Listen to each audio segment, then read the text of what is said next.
നല്ല എന്താ പറയുന്നത്, ഇത്രയും നല്ല ഡോക്ടർ കൊണ്ടാണ്.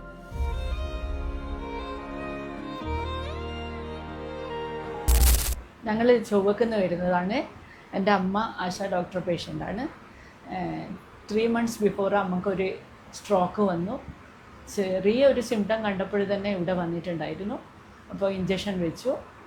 ഇഞ്ചക്ഷൻ വെച്ചതിന് ശേഷം ഒരു സ്ട്രോക്കിൻ്റെ അത് പൂർണ്ണമായിട്ട് പോയിട്ടില്ല. അപ്പോൾ ഒരു ഭാഗം റൈറ്റ് സൈഡ് തളർന്നു പോയി.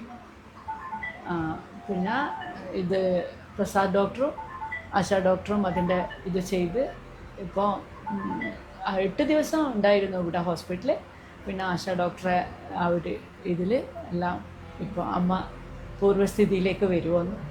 അമ്മ ഇപ്പോൾ സംസാരിക്കുന്നുണ്ട്, ഒറ്റക്ക് ഭക്ഷണം കഴിക്കും, നടക്കും. അങ്ങനെ ചെറുതായി അമ്മ, ചെറുതായി എന്നല്ല വലിയൊരു രീതിയിൽ അമ്മക്ക് വലിയൊരു മാറ്റം വന്നു. നല്ല ഡോക്ടറാണ്. നല്ല എന്താ പറയുന്നത്, ഇത്രയും നല്ല ഡോക്ടർ കൊണ്ടാണ് ഞാൻ വീട്ടിലെത്തി. സാരമില്ല, കരിയർ ഓക്കെ. കരിയർ അമ്മ ഓക്കെ ആയില്ലേ? അമ്മ എന്ന് വന്നത് റൈറ്റ് സൈഡഡ് വീക്ക്നെസ് വിത്ത് അഫേസിയ, അതായത് വലത് സൈഡിൽ കംപ്ലീറ്റ് വീക്ക്നെസ്സും സംസാരശേഷി നഷ്ടപ്പെട്ട ഒരവസ്ഥയിലുമായിരുന്നു. അവരെത്രയും പെട്ടെന്ന് സിംറ്റംസ് കണ്ടതിന് ശേഷം എത്രയും പെട്ടെന്ന് തന്നെ നമ്മുടെ ഹോസ്പിറ്റലിൽ എത്തിയിരുന്നു. അതുകൊണ്ട് തന്നെ നമുക്ക് പെട്ടെന്ന് ഇമേജിങ് ചെയ്തിട്ട് MRI എടുത്തിട്ട് അത് എത്ര വലിയ സ്ട്രോക്കാണെന്ന് കണ്ടെത്തുവാനും അമ്മയുടെ തലച്ചോറിലെ പ്രധാന രക്തക്കുഴലിൽ ബ്ലോക്ക് ഉണ്ടെന്ന് കണ്ടെത്തുവാനും സാധിച്ചു. അപ്പോൾ നമുക്ക് സ്ട്രോക്ക് ത്രോംബലൈസ് ചെയ്യാനുള്ള ഇഞ്ചക്ഷൻ കൊടുക്കാനുള്ള ടൈം വിൻഡോ പീരീഡിലാണ് അമ്മ എത്തിയത്. അതുകൊണ്ട് ഇഞ്ചക്ഷൻ കൊടുത്തു.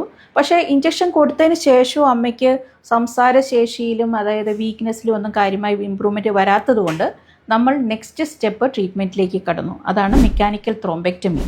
അത് പ്രധാന രക്തക്കുഴലിലെ ബ്ലോക്ക് മാറ്റുന്നതിനുള്ള കത്തീറ്റർ ബേസ്ഡ് ആയിട്ട് കാത്ത് ചെയ്യുന്ന പ്രൊസീജിയർ, ആ രക്തക്കട്ട നമ്മൾ റിമൂവ് ചെയ്യുന്നതിനുള്ള പ്രൊസീജിയർ അത് ചെയ്തു. എത്രയും പെട്ടെന്ന് ഡോക്ടർ പ്രസാദിൻ്റെ നേതൃത്വത്തിൽ നമുക്ക് ആ പ്രൊസീജിയർ ചെയ്യാൻ സാധിച്ചു. അതിനുശേഷം അന്ന് തന്നെ അമ്മയ്ക്ക് നല്ല രീതിയിലുള്ള വ്യത്യാസം ഉണ്ടായി. ആ വീക്ക്നെസ് പതുക്കെ ഇമ്പ്രൂവ് ആയി തുടങ്ങി.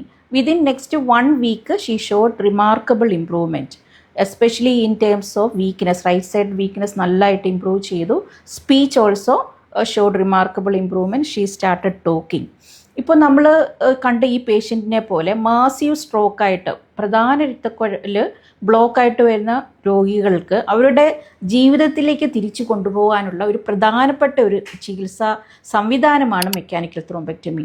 ആ ട്രീറ്റ്മെൻറ്റ് കൊടുത്തില്ലായിരുന്നുവെങ്കിൽ ഒരു പക്ഷേ അമ്മയുടെ ജീവൻ തന്നെ നഷ്ടപ്പെട്ടേക്കാം. അതല്ലെങ്കിൽ ചിലപ്പോൾ അവർ ജീവൻ രക്ഷിച്ചാൽ തന്നെയും അവർ ജീവിതകാലം മുഴുവൻ ഒരു വശം തളർന്ന് സംസാരശേഷി നഷ്ടപ്പെട്ട ഒരവസ്ഥയിൽ ഒരു സിവിയർലി ഡിസേബിൾഡ് ആയിട്ടുള്ള ഒരു കണ്ടീഷനിലേക്ക് പോയേനെ. അപ്പോൾ അത്തരം കണ്ടീഷൻസ് പ്രിവെൻറ്റ് ചെയ്യുക, അതായത് ഹൈലി മോർട്ടാലിറ്റി ഉള്ള ഒരു കണ്ടീഷനാണ് ഇത്തരം സ്ട്രോക്ക്. അത് പ്രിവെൻറ്റ് ചെയ്യുക, ഡിസബിലിറ്റി പ്രിവെൻറ്റ് ചെയ്യുക, അതിന് ഏറ്റവും മികച്ച ഒരു ട്രീറ്റ്മെൻറ്റ് പ്രൊസീജിയറാണ് നമ്മൾ ഈ മെക്കാനിക്കൽ ത്രോംബെക്ടമി. അതോടൊപ്പം IV ത്രോംബോലൈസിസ്. ഇത് നമ്മുടെ നാട്ടിൽ എത്രയും പെട്ടെന്ന് രോഗികൾക്ക് എത്തിച്ചു കൊടുക്കുക എന്നുള്ളതാണ് നമ്മളുടെ ഉദ്യമം. ഇവിടെ നമ്മൾ കണ്ണൂർ കിംസ് ശ്രീചന്ദ് ഹോസ്പിറ്റലിൽ കോംപ്രിഹെൻസീവ് സ്ട്രോക്ക് സെൻ്ററാണ്. ഇവിടെ അതിനുള്ള എല്ലാ സജ്ജീകരണങ്ങളും ഉണ്ട്. അവിടെ നമ്മളൊരു ടീമായിട്ടാണ് സ്ട്രോക്ക് ടീമായിട്ടാണ് വർക്ക് ചെയ്യുന്നത്. അവിടെ എമർജൻസി മെഡിസിൻ ഫിസിഷ്യൻസ് ഉണ്ട്, റേഡിയോളജി ടീമുണ്ട്, ഇൻ്റർവെൻഷൻ റേഡിയോളജിസ്റ്റ് ഉണ്ട്, ന്യൂറോളജി ടീമുണ്ട്, പിന്നെ critical care, neuro critical care ഉണ്ട്, വളരെ വിദഗ്ധരായിട്ട് ഫിസിയോതെറാപ്പി ടീമുണ്ട്. ഇവരുടെയൊക്കെ ഒരു ഹെൽപ്പോട് കൂടി നമുക്ക് വളരെ നല്ല രീതിയിലുള്ള ഒരു സ്ട്രോക്ക് ട്രീറ്റ്മെൻറ്റ് പ്ലാൻ ചെയ്യാനും എക്സിക്യൂട്ട് ചെയ്യാനും സാധിക്കുന്നുണ്ട്. നന്ദി.